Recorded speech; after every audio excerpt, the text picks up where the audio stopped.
புதுநகர் திட்டங்களோட நோக்கம் என்ன என்றால், சென்னையோட நெரிசலை குறைக்கணும், பொருளாதார மையங்களை உருவாக்கணும், போக்குவரத்து இணைப்புகளை ஏற்படுத்தணும், சென்னை மாநகரை சுற்றி இருக்கக்கூடிய பகுதிகளில் நிலையான வளர்ச்சியை உறுதி செய்யணும். இதுதான் நோக்கம்.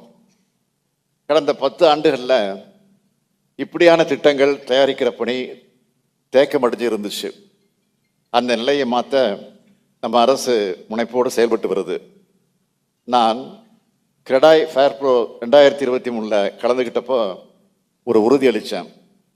அதை செயல்படுத்துகிற வகையில் ஒற்றைச்சாளர் முறை மற்றும் இணையதள கட்டட அனுமதி பெறக்கூடிய முறை தற்போது நிறைவேற்றப்பட்டிருக்கு.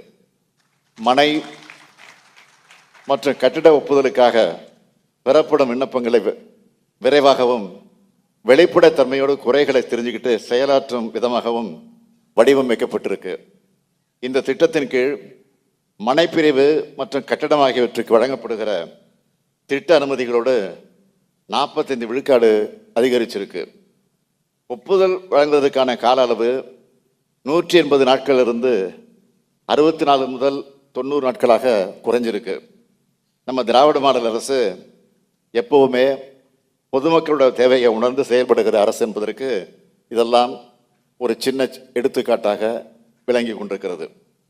தமிழ்நாட்டில் இருக்கக்கூடிய ஏழை எளிய மக்கள், பொருளாதாரத்தில் நலிவுற்ற பிரிவினர், நடுத்தர வர்க்க மக்கள் ஆகிய அனைவரின் சொந்த வீடு கட்டும் கனவையும் நனவாக்க 22/7/2024 அன்று உடனடி ஒப்புதல் பெறக்கூடிய வகையில் சுயசான்றிதழ் திட்டத்தை அறிமுகப்படுத்தியுள்ளோம்.